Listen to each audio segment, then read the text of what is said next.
Hey guys, Level Cap here. Today we're going to talk about the patch notes for the upcoming 4.2 update to Battlefield 5, which is launching tomorrow along with a new Tides of War. And although I did just say patch notes, it's really more like patch sticky notes. With the amount of changes coming in this next patch, it's pretty minimal overall. Now the main intention of this fax is to fix the invisible soldier problem. And the way they word it in the patch gives me a little bit of pause for whether or not it's actually going to get fixed. It says, we've taken positive steps towards removing instances of the invisible soldier. We believe that the extreme instances of this issue have been stomped out, though we'll be monitoring for any lingering issues. Now, I don't know about you guys, but that doesn't exactly instill a huge amount of confidence in me that this bug is actually fixed, but based on DICE's history with patching, it makes sense why they're rating their patch notes, especially revolving around big issues or big fixes in the game,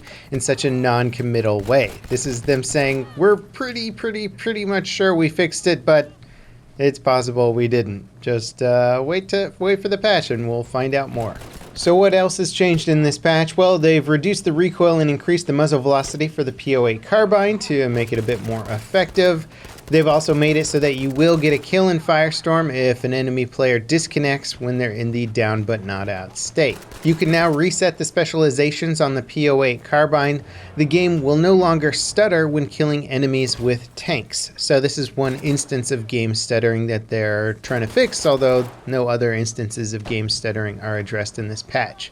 They've removed an unintended suppression effect that was applying to infantry soldiers when a tank fired its main cannon. The screen will no longer turn black when firing stationary cannons. The air-ass sights on the Lewis gun now display correctly when using the extended mags. The rate of fire on the Mark 6 revolver has been reduced to 180 rounds per minute from 200 rounds per minute. I think this is a little bit unfortunate. I think they should just buff the other sidearms in the game. We need good sidearms dice, not poor alternatives for primary weapons. The company menu will now display the correct amount of bombs for the Ju-88. Players trying to spawn into airplanes should no longer get stuck on the deploy screen. I'm not sure if they mean they're fixing some of the vehicle spawning issues or if this is a deploying on somebody else's airplane issue. We'll have to test it out. And that's it for 4.2 patch. It's possible there are some ninja fixes in there or ninja updates that we'll discover later, but for the most part, it's a pretty darn short patch list. If they can fix invisible soldiers, then great. If DICE can implement this patch without breaking anything else in the game, then fantastic. But there wasn't really mentions of fixing other bugs, in which there is still a plethora of bugs remaining in Battlefield 5. Ultimately, this really feels like we kind of just waited a month to get the invisible soldier bug fixed, so it doesn't so much feel like we're taking a step forward, but we're making up one of those lost steps with the previous patch. If it works and doesn't break anything else in the game, then that's good. It's a net positive for Battlefield 5, but again, it does feel like we are way too far along in this game's development to be making such small steps in progress. And it seems like DICE understands that this is a bit of an underwhelming update for the game, which is why they also posted what they're working on for update 4.4 in the same patch notes reveal. Now you might be thinking, wait, this is 4.2 and then they're talking about 4.4, what about 4.3? I guess they reserve odd number patches for bug fixes and updates for things that might be broken with the patches that are implemented. And so if they want, they can release a 4.3 if they feel like it's necessary. Otherwise, they just kind of work towards 4.4. So what's being worked on for 4.4? There is some exciting stuff here. 4.4 is scheduled to launch late August, so essentially a month from now. And we are still scheduled to get Marita before, well, hopefully the end of the month. I think we're looking at a Wednesday release, the last day of the month for that map. So fingers crossed we'll get it then. But when it comes to 4.4, there's some substantial stuff here. One of them is the max rank increase to 500. This is actually a pretty substantial upgrade for the game. It's going to change how we generate company coin. You'll be getting larger allotments of company coin every time you rank up, as opposed to smaller allotments at the end of the round. That end of round company coin generation that we currently have, if you're already at rank 50, should then continue after you hit rank 500, which would be max max rank, something that we won't have to worry about for some time to come. So this is a pretty substantial upgrade to the game. If it is actually going to launch by late August, it'll be a much better way to differentiate players from time committed in the game, and perhaps a tool that can be used to better team balance as well. It's kind of hard to team balance when most players are rank 50. We're also getting 2 new maps, the Lofoten Islands and Provence, which are catered towards the small format game modes, although there's a few theories out there that they might try and make these maps cater to some of the other game modes as well. We'll have to wait and see. The maps themselves look really pretty.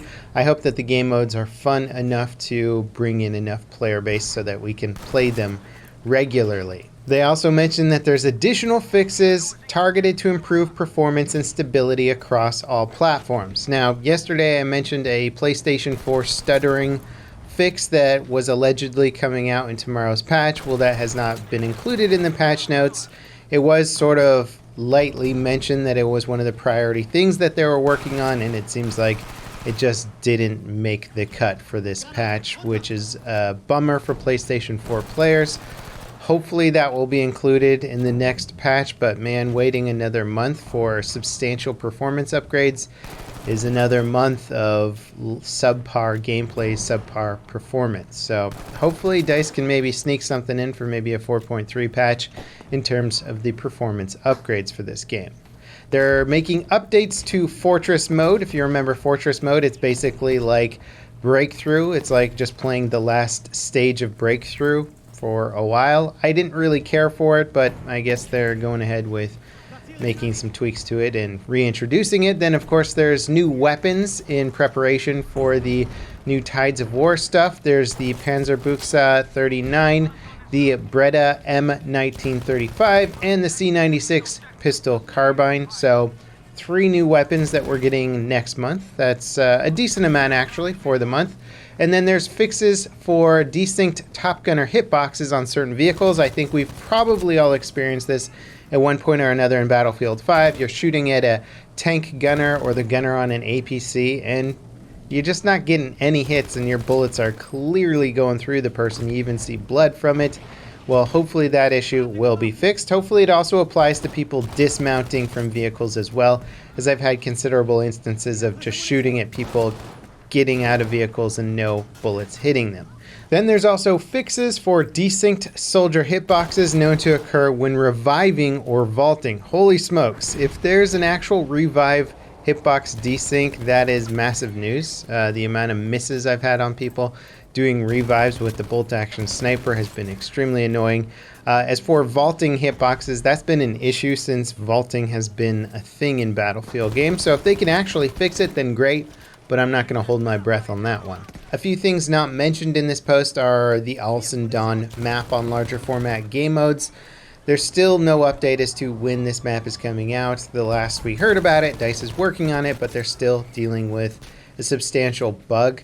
I would hope that they can get it out by next month. I can't imagine how crazy bad a map-specific bug is. If you can narrow down the element, then just remove it from the game, redesign it, something, but there should be enough time to get that map out at some point. So maybe we'll be seeing Alcyon Dawn next month, maybe not, but it is kind of ridiculous how long that bug has delayed the map. The other bug that there's still no mention on a ETA for fix for is the bug in which you shoot a player, it does more than 100 damage to them, they don't die, and usually you get killed, or you just see that you've done more than 100 damage to an enemy and they don't die from it. DICE's official response to this is that it is just a UI bug and that the game is actually working as intended. It's just telling you that it's doing more damage. Obviously, the bug does need to get sorted out, as novice players, people getting into the game, are going to be very confused by the game telling them that they're doing more than enough damage to kill their enemies and seeing them walk away from it afterwards. So still a substantial bug. Hopefully it's not anything more than just a UI bug. Some people in the community have been slowing down footage and claiming that they are in fact doing more than 100% damage based on the hit markers and whatnot that are shown in game. There could be some merit to this. It's hard to say. I'm sure there's a lot of little nuanced bugs to the game, but that is another major issue that still needs to be dealt with. Overall, this is a pretty underwhelming patch. I think at best, DICE can fix the things that they broke with their last patch and not break anything else. That's about the best we can hope for this time around. And I think DICE kind of knows it, which is why they're trying to distract us with some of that 4.4 stuff. I'll be testing it out tomorrow when it launches. As always, guys, thanks for watching, and I'll see you next time. This is Level Cap, signing off.